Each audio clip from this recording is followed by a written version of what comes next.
Hello दोस्तों, स्वागत है आप सभी का एक और नई वीडियो में। आज मैं आप सभी के लिए लेकर आ गया हूँ केमिस्ट्री लैब वाली स्टोरी का फाइनल पार्ट लेकर।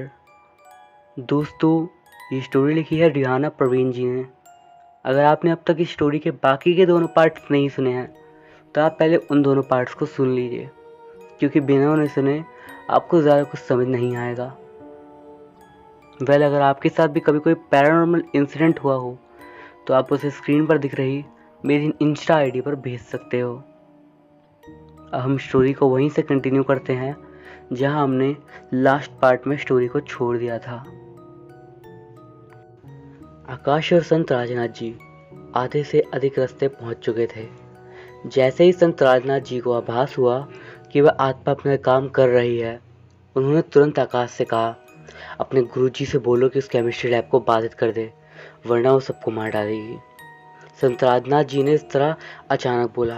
आकाश की कुछ समझ में नहीं आया। उसने एक टक संत राजनाथ को चेहरे को देखा। 7 मंदिरों से मिट्टी लाकर उस केमिस्ट्री लैब के चारों ओर रखी जाए, संत राजनाथ जी बोले। आकाश ने अपना फ़ोन निकालकर अपने गुरुजी को फ़ोन लगाया। आधी रात का समय था।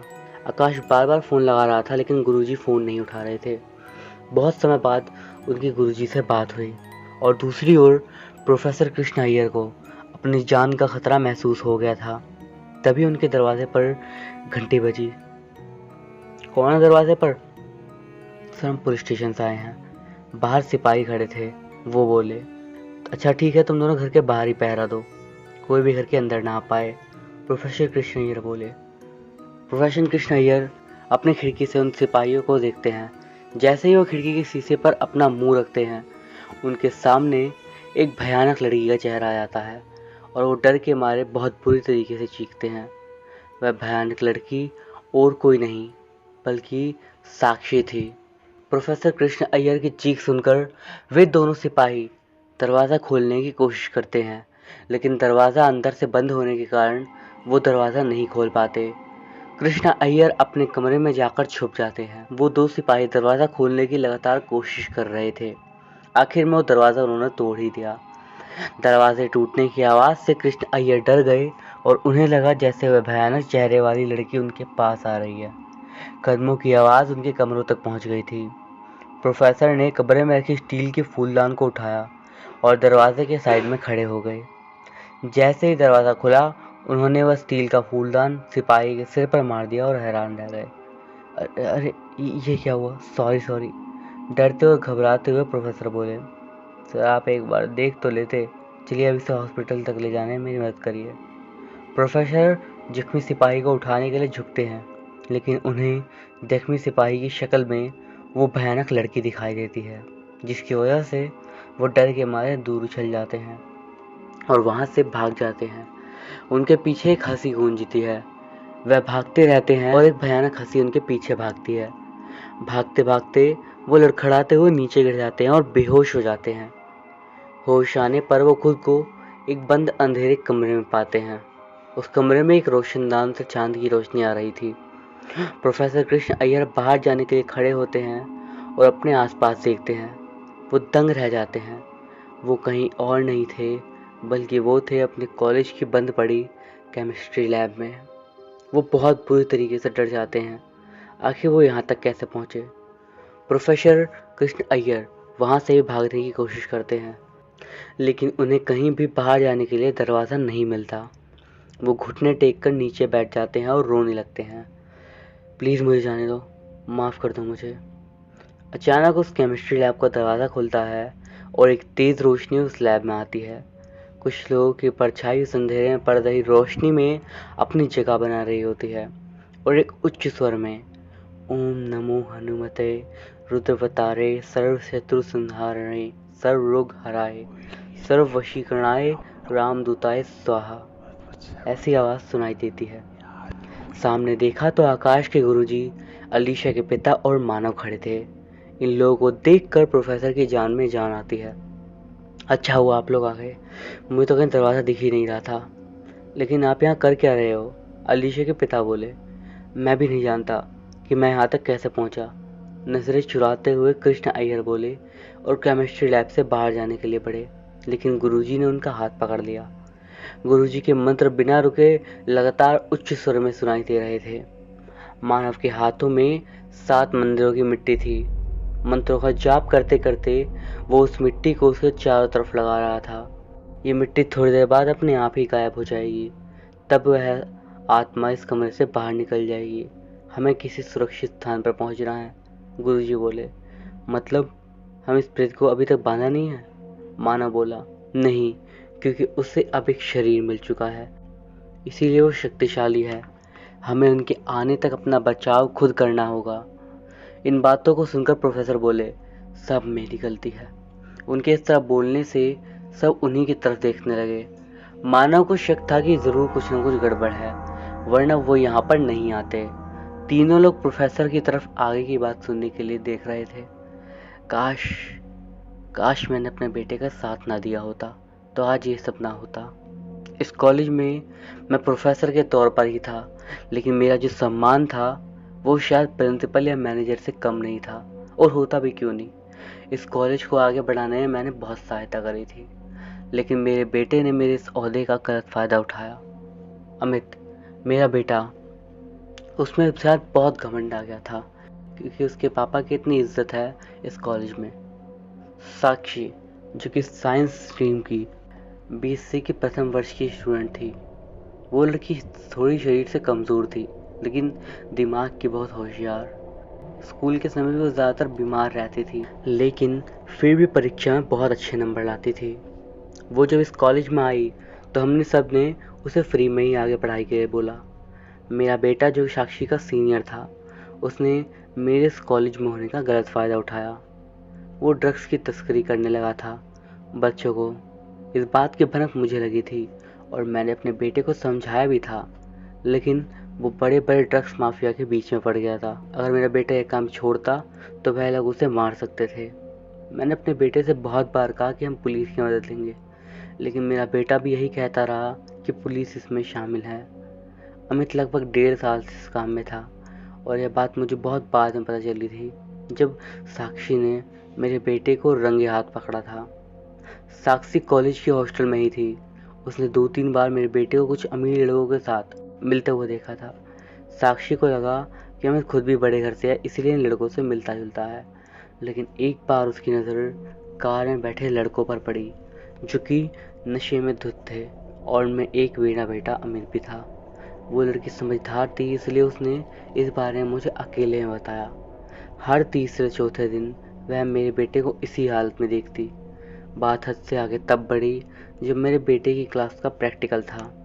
3 ग्रुप केमिस्ट्री लैब के अंदर थे। साक्षी उस समय केमिस्ट्री लैब से अपना लैब कोट लेने वापस गई थी। तब उसने देखा मेरे बेटे अमित ने मेज की ड्रग्स की कुछ थैलियाँ रख दी थी। साक्षी जब बाहर आई तो उसने खिड़की से झांक के देखा तो 3 लड़कों ने वो थैली उठाई और वहाँ से बिना प्रैक्टिकल किए ही बाहर आ गए। साक्षी ने उनका पीछा किया तो पाया कि वो तीनों लड़के कैंटीन के पीछे एक बंद कमरे में नशा सूंघ रहे थे। वो वहाँ से भागी, लेकिन उसके हाथ से बाहर पड़ा कबाड़ इधर उधर गिर गया। अंदर तीनों लड़के सावधान हो गए और उनमें से एक ने साक्षी को देख लिया, लेकिन साक्षी वहाँ से भाग गई थी। कुछ दिनों बाद उन तीनों लड़के में से एक की अचानक मौत हो गई, और उस समय कॉलेज में सनसनी फैल गई। आनंद फानंद में जब उस लड़के को अस्पताल लेके गए तो वहाँ पता चला कि उसकी मौत ड्रग्स की ओवरडोज से हुई है। ये बात सुनकर टीचर अस्पताल आ गए और वो भी हैरान थे। वहाँ जो 4 टीचर्स थे उनमें से एक मैं भी था। मेरी कुछ समझ नहीं आ रहा था कि मैं क्या करूँ। उस वक्त तक मुझे नहीं पता था कि मेरा बेटा ड्रग्स कॉलेज में बेचता है। मेरा शक मेरे बेटे पर था कि कहीं वही कॉलेज में ड्रग्स की सप्लाई तो नहीं करता। उस लड़की के घर वालों को फ़ोन किया गया, जो कि तमिलनाडु के गांव की रहने वाली थी। इधर कॉलेज में चिंता बढ़ चुकी थी, क्योंकि मीडिया में कॉलेज का नाम जाने से कॉलेज की इमेज खराब हो सकती थी। उस लड़के की लाश को अस्पताल में रखकर जब सारे टीचर स्टाफ रूम में इकट्ठा हुए, हमने उस लड़के के रूममेट से बात की। उसने सारी सच्चाई बोल दी कि इन ड्रग्स के पीछे मेरा बेटा है। उस वक्त मैं खुद को बहुत लाचार महसूस कर रहा था। मेरे पास कोई शब्द नहीं थे कि मैं अपनी सफाई में क्या कहूँ। मेरे लड़के को स्टाफ रूम में बुलाकर उसको बहुत उल्टा सीधा सुनाया था, क्योंकि मेरी बहुत इज्जत थी उस कॉलेज में, और अगर ड्रग्स की बात बाहर तक जाती तो कॉलेज की बदनामी का डर था। इसीलिए मैनेजर ने उस लड़के के रूममेट से बातचीत करके मैटर को क्लोज करना चाहा। इसके लिए उस लड़के को धमकी भी दी गई कि अगर उसने ड्रग्स वाली बात किसी को भी बताई या उसके घर तक ये बात पहुंच गई तो उसे इस सेमेस्टर में फेल कर दिया जाएगा, जिससे उसका करियर बर्बाद हो जाएगा। दूसरी तरफ उससे कुछ पैसे दिए गए मुंह बंद रखने के लिए। उस रूममेट को अच्छे से समझा दिया गया कि अगर कोई भी कॉलेज में पूछे कि किस वजह से उसकी मौत हुई तो तुमको यही बताना है कि उसकी 2 दिन से अचानक तबीयत खराब थी, उसे दिमागी बुखार था जिस वजह से उसकी मौत हो गई। ये सारी बातें हमने स्टाफ रूम में की थी, जहाँ सिर्फ मैं, मेरा बेटा, मैनेजर और एक लेडी टीचर मौजूद थी। लेकिन वहाँ पर कोई और भी था जो हमारी बातें सुन रहा था, और वो कोई और नहीं बल्कि वो साक्षी थी। उस वक्त तक किसी को नहीं पता था कि ये बात बाहर जा चुकी है। हमारे इन बातों से नाराज साक्षी ने मेरे बेटे अमित के खिलाफ सबूत जुटाने इकट्ठे कर दिए थे। इस बात की भनक मुझे लग चुकी थी। इस बारे में मैंने अपने बेटे से बात की कि वह काम छोड़ दे, नहीं तो परेशानी में आ जाएगा। लेकिन मेरे बेटे ने एक ना सुनी। एक दिन मैंने साक्षी से बात की कि वह मेरे बेटे का पीछा करना छोड़ दे, लेकिन जैसा मैंने बताया, साक्षी दिल की साफ और बहुत अच्छी लड़की थी। वो नाइंसाफ़ी नहीं देख सकती थी। उसने मुझसे साफ कह दिया, सर यह कोई छोटी बात नहीं है। आज एक बच्चे की मौत हुई है और धीरे धीरे ये सिलसिला बढ़ जाएगा। मैं आपकी बात मानकर चुप भी रहूं, लेकिन उससे क्या फ़ायदा होगा। आप अपने बेटे को तो रोक नहीं पाए, तो आप मुझे रोकने के लिए आ गए। उसकी बात भी ठीक थी। मैं अपने बेटे पर लगाम नहीं लगा पा रहा था, लेकिन मैं अपने बेटे से बहुत प्यार करता था। मैंने साक्षी से बहुत मिन्नतें की कि वह प्लीज़ इस बारे में किसी को भी ना बताए, लेकिन वो मानने को तैयार नहीं थी। उसका कहना था कि वह मेरे बेटे को बेनकाब करके ही शांत बैठेगी। मैंने उससे इस कॉलेज की बदनामी की बात भी बोली, तो उसका यही कहना था कि इस कॉलेज की इज्जत से ज़्यादा किसी की जान की कीमत है। साक्षी और मेरी सारी बात मेरा बेटा सुन गया था, लेकिन अमित साक्षी को पहचानता नहीं था कि वह कौन लड़की है जो उसके खिलाफ सबूत इकट्ठा करने में जुटी हुई है। जब मैं कॉलेज से अपने घर आया तो मेरा बेटा मेरे पीछे पड़ गया, मुझे बताओ आखिर कौन है वो लड़की, आखिर कौन है। मैंने अपने बेटे को साक्षी का नाम नहीं बताना चाहता था, लेकिन मेरे सामने वो मंजर आने लगा था जब मेरे बेटे को पुलिस पकड़ के ले जा रही थी। मेरी इज्जत खाक मिल रही थी, इस कॉलेज की भी। बस इसी डर से मेरा मुंह खुल गया और मैंने साक्षी का नाम बता दिया। बस यही थी मेरी भूल। काश उस वक्त मैंने अपने बेटे का साथ ना दिया होता, तो आज साक्षी हमारे बीच होती और मेरा बेटा भी सुधर गया होता। मेरा बेटा आज मेरे साथ होता। इतना कहते कहते प्रोफेसर कृष्ण अय्यर रोने लगे। देखिए, हम आपकी हालत समझ सकते हैं, अलीशा के पिता ने प्रोफेसर के कंधे पर हाथ रखते हुए कहा। तभी केमिस्ट्री लैब के अंदर से सामान गिरने की जोर से आवाज आने लगी, मानो उस कमरे में कोई तूफान आ गया हो। सुबह होने को थी। गुरुजी ने जल्दी से सबको रेलवे स्टेशन के पास हनुमान मंदिर में चलने के लिए कहा। वे सभी लोग कॉलेज से तुरंत मंदिर के लिए निकल गए।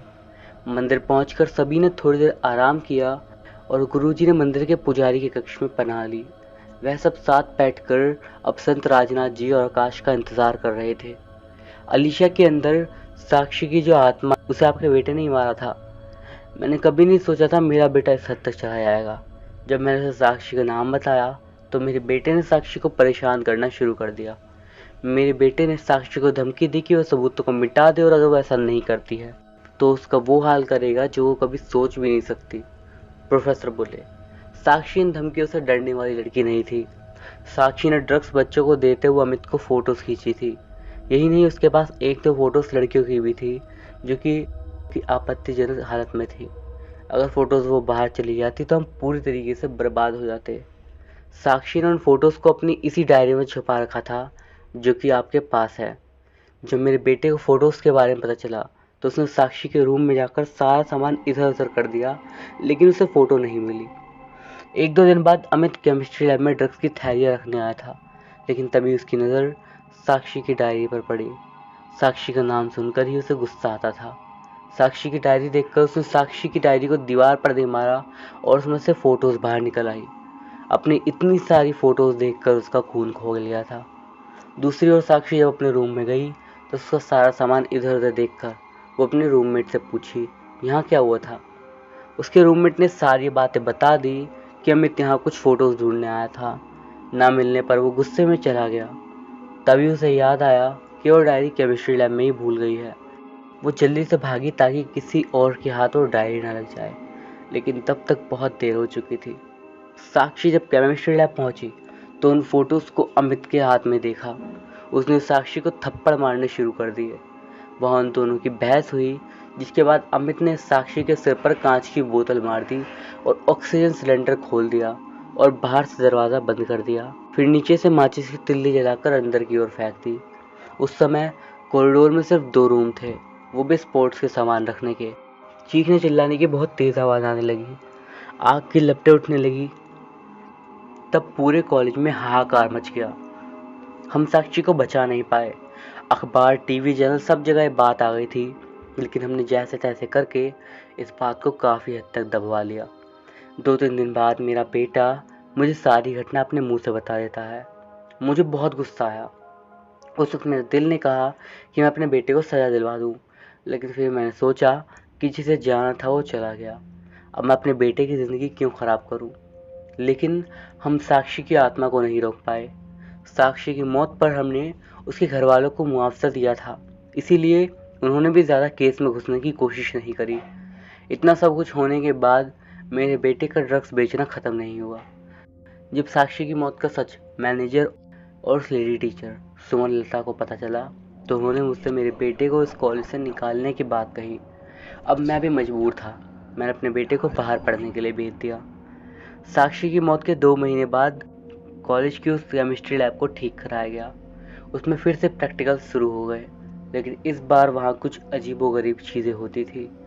बर्नर का अपने आप जल जाना, लिटमस पेपर पर बिना कोई रसायन डाले उसका रंग बदल जाना, और भी कई चीज़ें जो कि नेचुरल नहीं थी।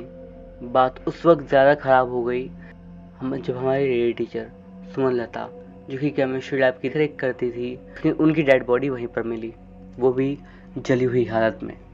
उनके आसपास कहीं भी कोई दूसरी चीज़ जली नहीं थी, सिर्फ उनका शरीर जला हुआ मिला था। यह बात तब की है जब कॉलेज बंद हो चुके थे, लेकिन टीचर्स 3 दिन बाद अपने घर जाने वाले थे। यह मामला सिर्फ स्टाफ के लोगों तक ही रहा। कॉलेज के बच्चों को उसका कुछ पता नहीं चला। सुमन लता अकेली रहती थी, उसका कोई रिश्तेदार भी नहीं था, इसीलिए उनके बारे में किसी को पता ही नहीं चला। लेकिन उसने सुमन लता मैम को ही क्यों मारा? क्योंकि वह मेरे बेटे का राज जानती थी और उन्होंने इस बात को छुपाने में हमारी मदद करी थी। एक बार जब मैनेजर की जान खतरे में आ गई, उस दिन हमें पता चल गया कि यह सब वो आत्मा कर रही है। मैनेजर अपने ऑफिस में बैठ के काम कर रहा था कि तभी उसे ऐसा लगता है कि कोई उसे धक्का दिया हो। उसका मुंह मेज पर जाके लगा। जब वो पीछे देखने के लिए उठा तब वहाँ पे साक्षी खड़ी थी, जिसका चेहरा जला हुआ था, और वो उसे देखकर बुरी तरीके से भागते हुए वो बाहर आ गया। जब घटनाएं नहीं थमी तो हमने एक तांत्रिक की मदद ली। उस तांत्रिक ने अपनी क्रियाविधि के द्वारा साक्षी की आत्मा को उसी केमिस्ट्री लैब में बंद कर दिया। बंद क्यों? पूरी तरीके से ख़त्म क्यों नहीं किया? किया जा सकता था, लेकिन उसके लिए साक्षी की आत्मा को पहले किसी जिंदा इंसान के शरीर में प्रवेश करवाना पड़ता। इसके लिए उस इंसान को बहुत खतरा हो सकता था जिसके शरीर में वो आत्मा प्रवेश करती। आप अलीशा को ही देख लीजिए, और हम नहीं चाहते थे कि अब फिर से किसी की जान चली जाए।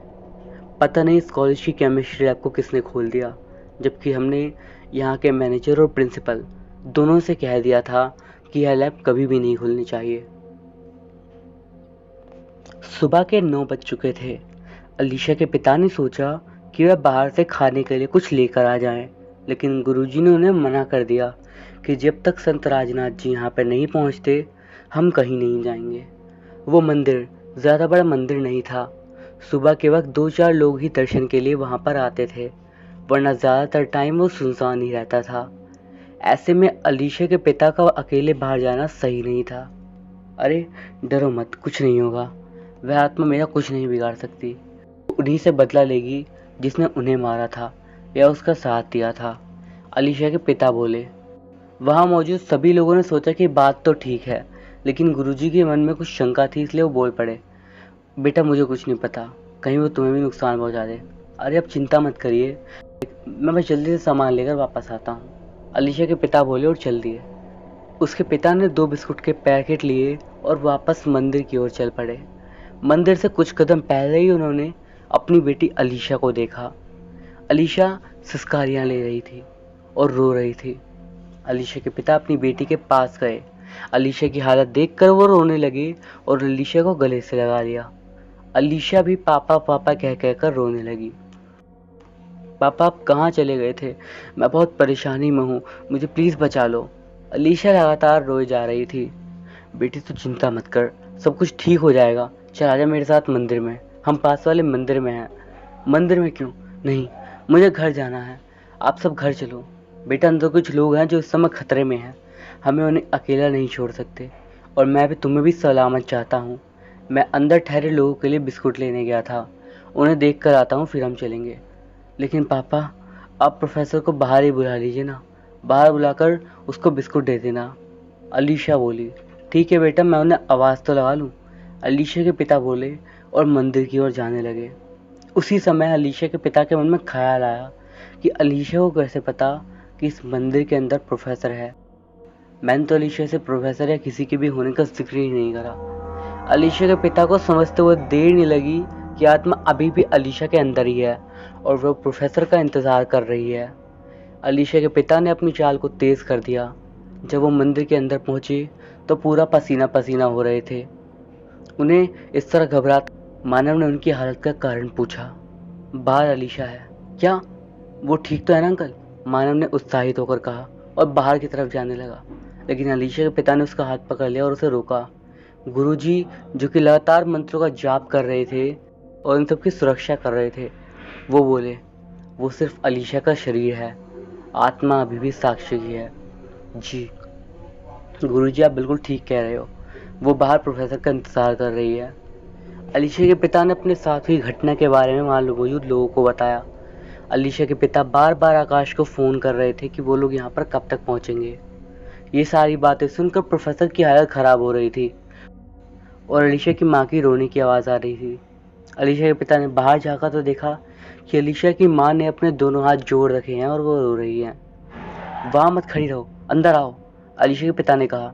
नहीं, आप बाहर आइए उस प्रोफेसर को लेकर, गुस्से में अलीशा की माँ ने कहा। अलीशा के पिता ने गुस्से में अलीशा की माँ का हाथ पकड़ के अंदर लाने लगे। तुम पागल तो नहीं हो गई हो? अलीशा की माँ ने अलीशा के पिता का हाथ झटका और कहा, पागल तो आप हो गए हैं जो किसी गैर के लिए अपनी बेटी की जान को खतरे में डाल रहे हैं। फालतू की बातें मत करो और अंदर चलो मेरे साथ।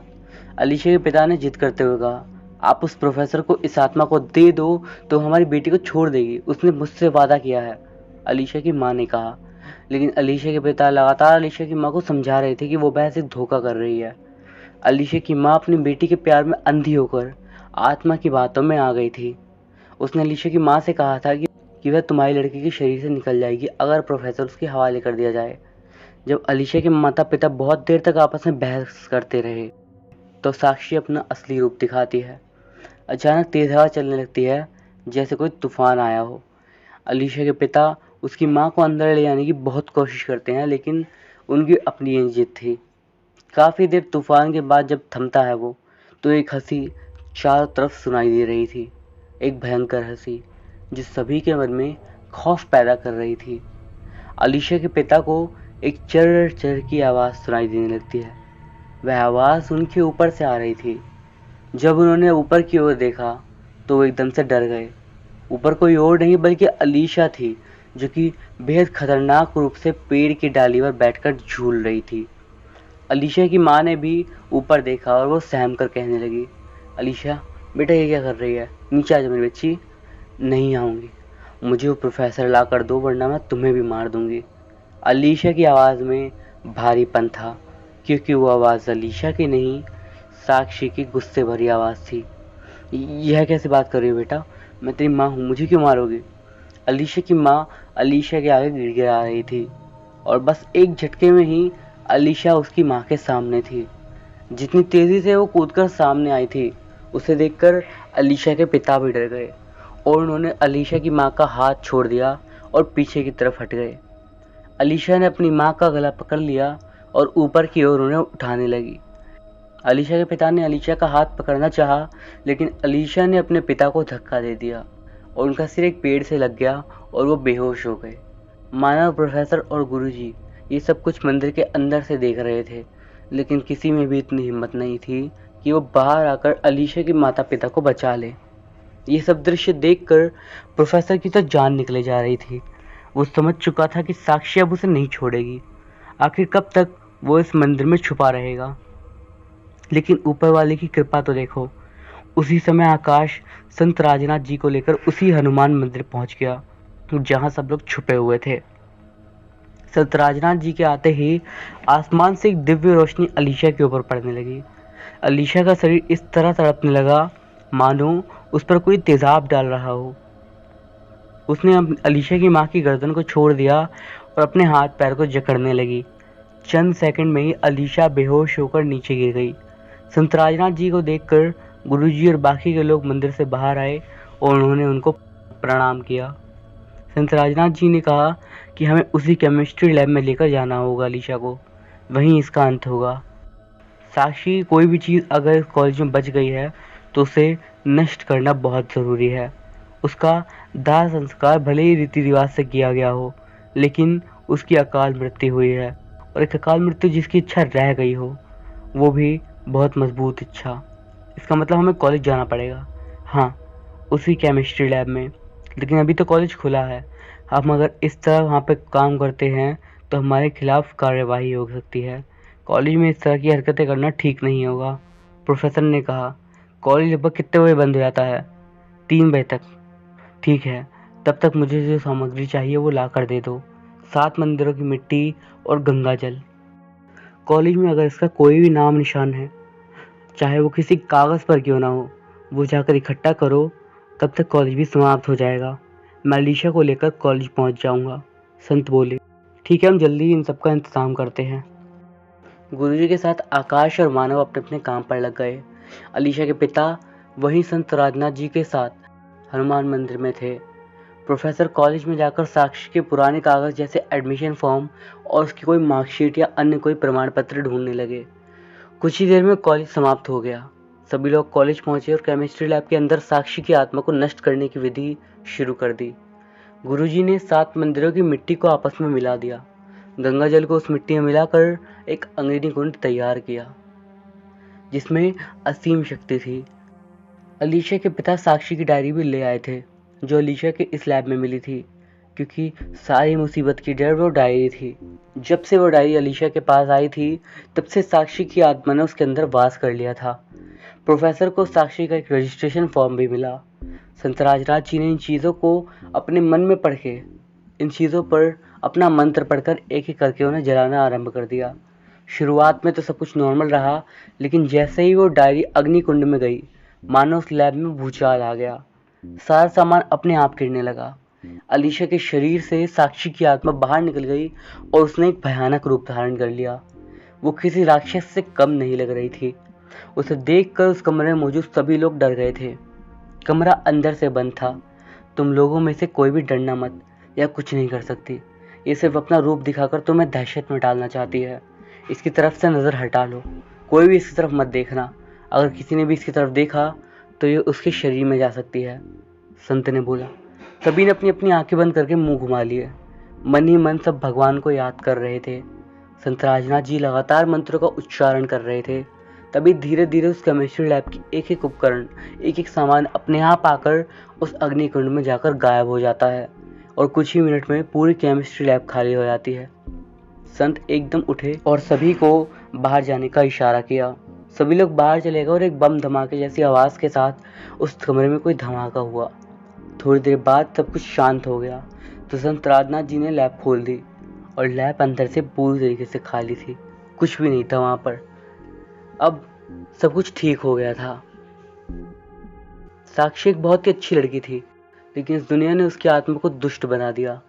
वो हमेशा इंसाफ पसंद लड़की रही थी। यदि ऐसा ना होता तो कभी उसकी आत्मा बदला लेने के लिए नहीं भटकती। सब कुछ मेरी ही गलती है, मुझे माफ़ कर दीजिए। तुम मेरे गुनहगार नहीं हो, मुझसे क्या माफ़ी मांगते हो? संत राजनाथ जी ने बोला। मैं अपनी गलती का पश्चाताप जरूर करूँगा, प्रोफेसर बोले। उस समय सभी लोग अपने अपने घर चले गए। प्रोफेसर ने अपने आप को पुलिस के हवाले कर दिया और उन्हें सारी सच्चाई बता दी। किस तरह उन्होंने एक गलत तरीके से अपने बेटे का साथ दिया। उसे बचाने के लिए कैसे 2 लोगों की जान चली गई। अलीशा की हालत पहले से बेहतर थी। वो धीरे धीरे अपनी हालत में सुधार ला रही थी, लेकिन वो उदास रहने लगी थी। उसे अपने दोस्तों के साथ रहना ही पसंद नहीं था। कॉलेज खत्म होने के बाद अलीशा चेन्नई से कहाँ गई, उसने आगे की पढ़ाई कहाँ की, किसी को भी नहीं पता। अच्छा, तो तुम्हारे साथ इतना कुछ हो गया, आरुषि ने अपने कज़न मानव से कहा। हाँ, मैं तब से अलीशा से नहीं मिला हूँ। मुझे आज भी उसकी याद आती है। काश बस एक बार मैं उसे देख पाता, वो कहाँ है और कैसी है। चलो चलकर खाना खा लेते हैं, तो उदास बैठने से कुछ नहीं होगा, आरुषि बोली। हाँ, तुम सही कह रही हो, मानव ने कहा। खाना शुरू हो चुका था और सभी लोग खाना खा रहे थे। मानव ने अपनी प्लेट में 2 पूरी, थोड़ी सी छोले की सब्जी और सलाद रखा और एक कमरे में शांति से बैठकर खाने लगा।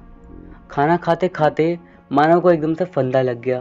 वो खांसने लगा और जैसे ही वह पानी लेने के लिए दरवाजे पर गया, उसके सामने अलीशा खड़ी थी और उसे देखकर वो एकदम हैरान रह गया। उसे यकीन नहीं आ रहा था कि वो अलीशा है, इतने समय बाद उसके सामने खड़ी है। कैसा लगा मेरा सरप्राइज? अलीशा के कंधे पर हाथ रखते हुए आरुषि ने बोला। तुम वाकई में मेरी असली रिश्तेदार हो आरुषि, लेकिन तुम्हें अलीशा कहाँ से मिली? ये मैम पापा के पास काउंसलिंग के लिए आई थी और अलीशा ने पापा के ऑफिस में फैमिली फ़ोटो देखी, उसमें तुम्हारा फ़ोटो भी था। बस वहीं से अलीशा ने तुम्हें ढूंढ लिया, आरुषि ने कहा। मानव की भूख तो खत्म हो गई थी। मानव और अलीशा टेरेस पर बात करने के लिए चले गए और इसी तरीके से जिंदगी सही पटरी पर आगे बढ़ने लगी। दोस्तों, ये थी हमारी कहानी केमिस्ट्री लैब, जो कि आज समाप्त होती है। ये कहानी लिखी थी रिहाना परवीन जी ने। आपको ये कहानी कैसी लगी, कमेंट्स के ज़रिए ज़रूर बताइएगा। और ये वीडियो अगर आपको अच्छा लगा हो और इस वीडियो सीरीज़ के बाकी पार्ट्स भी आपको अच्छे लगे हों, तो इस वीडियो को एक लाइक ज़रूर कीजिएगा। इस वीडियो पे एम करते हैं 700 लाइक्स के लिए। होप आप इसे पूरा ज़रूर कर दोगे। मैं अभिषेक मिलता हूँ आपसे अगली वीडियो में। तब तक के लिए बाय।